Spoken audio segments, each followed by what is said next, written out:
नहीं हुए थे और आज जब हम इकट्ठे हो ही गए तो क्यों ना जुआ खेल लिया जाए।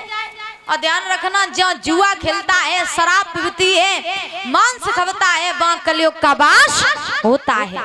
और जिस स्थान पर जहाँ जुआ खेलता हो वहाँ कलयुग का वास हो जाए तो मानो विनाश काले विपरीत बुद्धि, विनाश का समय आ जाए तो बुद्धि खराब हो जाती है। वैसे ही जहाँ जुआ खेलता हो और कलयुग का वास हो जाए तो समझ लेना यहाँ कुछ ना कुछ अनहोनी होने वाली है। उसी समय आज दुर्योधन ने खुले शब्दों में कहा, भैया जब हम सब भाई इकट्ठे ही हैं तो क्यों ना जुआ का खेल हो जाए। बहुत दिन हुए हम लोगों ने खेला भी नहीं, तो आज हमारे मन में ये विचार है कि जुआ का खेल खेलेंगे।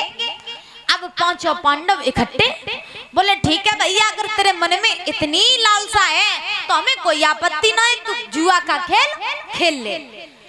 अगर तेरे मन में ये इच्छा है कि तू खेलना चाहता है तो खेल ले, हमें कोई आपत्ति ना है।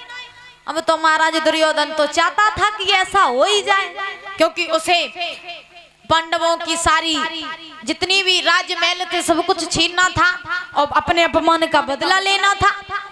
दुर्योधन ने बिल्कुल विलंब नहीं किया और महाराज जुआ का खेल खेलना प्रारंभ कर दिया। तैयारियां हुई हैं नाना प्रकार से। तैयारियां होने के बाद में आज एक तरफ पांडव बैठ गए, एक तरफ महाराज दुर्योधन और मामा शकुनी बैठ गए।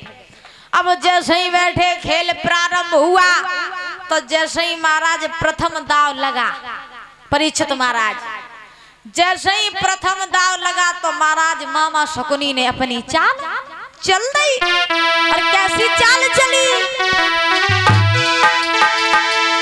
अरे प्रथम दाव में धर्मराज को बड़ी मालऊ दगा लगाई।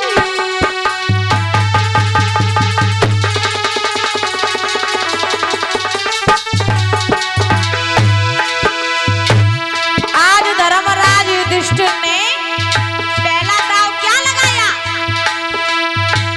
अपने राजमहल को प्रथम दाव में लगा दिया।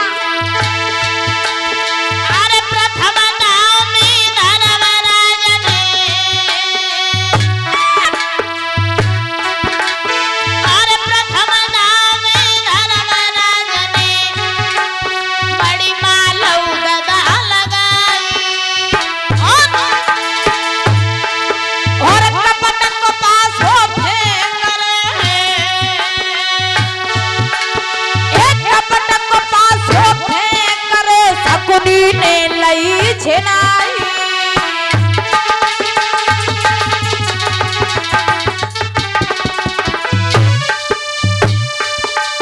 महाराज कपट को फेंको तो साहे और ये जमीन भाइयों सरा में पड़ गो आसाए। भैया कपट को दाव फेंक के शकुनी ने आए छीन लियो। भैया कपट को पासो फेंक के आए शकुनी ने छीन लियो।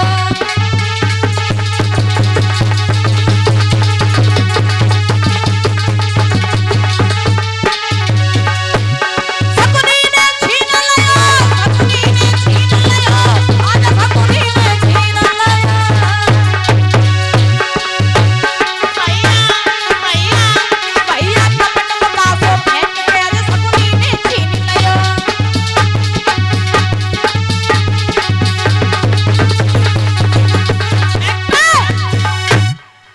आज जैसे ही पहला दाव धर्मराज ने लगाया तो परीक्षित महाराज धर्मराज ने सर्वप्रथम मणि मालव कहते हैं राजमहल को, महल दुमेला। प्रथम दाव में धर्मराज ने महल दुमेला लगा दिए। अब जैसे ही महल दुमेला लगाए तो अंत में हुआ ऐसा कि महाराज शकुनी ने कपट का पासा फेंक करके आज धर्मराज के महल दुमेला छीन लिए। अब जैसे ही छीन लिए तो अब तो धर्मराज के पास महल दुमेला नहीं रहे। अब जितनी महाराज धन संपत्ति थी धर्मराज दाव लगाते जा रहे और शकुनी दाव खींचते जा रहे। पासा अपना कपट का पासा फेंक देते शकुनी, उनकी धन संपत्ति भी छीन ली, राज्य महल भी छीन लिए। अब उनके पास कुछ नहीं बचा। और जब कुछ नहीं बचा तो महाराज, जब कुछ नहीं बचा अब तो महाराज बैठे। और इधर हस्तिनापुर की जितनी सभा लगी थी, जितने राजा महाराजा बैठे, सब हंस रहे। पांडवों को देख करके सब हंस रहे हैं।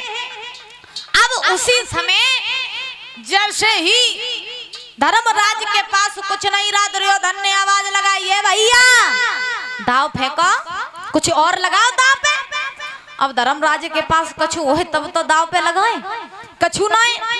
तो महाराज उसी समय दुर्योधन ने जवाब दिया, ऐसा करो कि अगर तुम्हारे पास कुछ नहीं है तो तुम खुद भी दाव पर लग जाओ और अपने भाइयों को भी दाव पर लगा दो, तो तुम्हारा दाव पूरा हो जाएगा। अब महाराज धर्मराज सोच रहे हार रहे तो ठीक बात नहीं, तो जब तक जो पास में है सो सब लगाते ही चले हैं। अब बैठे धर्मराज सोच रहे, अगर तुम कह रहे हो कि हम खुद को दाव पे लगा दें, अपने भाइयों को दाव पे लगा दें, तो कोई बात नहीं, चलो हम पासा फेंक रहे, हम खुद दाव पर लग गए और हम अपने भाइयों को भी लगा रहे। महाराज पासा फिर से फेंक दिया, मामा शकुनी ने फिर चाल चली। अब तो धर्मराज दाव पे लग गए, उनके भाइयों दाव पे लग गए, अब तो कोई ना बचो। और जब कोई ना बचो तो सब दाव पर लग गए। अब दुर्योधन बोला, ए सुना धर्मराज, अब तुम इस सभा में बैठे हो और दाव पे लग चुके हो, तो सुनो मेरी बात, अब तुम मेरे गुलाम हो, मेरे दास हो। अब कुछ और दाव पे लगाओ। अब तो खुद लग गए, भाइयों को भी लगा दिया, धन संपत्ति जितनी थी सब लगा दी, अब तो कुछ नहीं बचा। धर्मराज ने दोनों हाथ जोड़े और जवाब दिया, भैया अब तो मैंने सब कुछ लगा दिया, मेरे पास अब कुछ नहीं बचा। और अब वो समय आ गया दुर्योधन के पास में। दुर्योधन हंस के बोला, अबे तो तुम्हारे पास बहुत कीमती चीज है। अब धर्मराज सोच रहे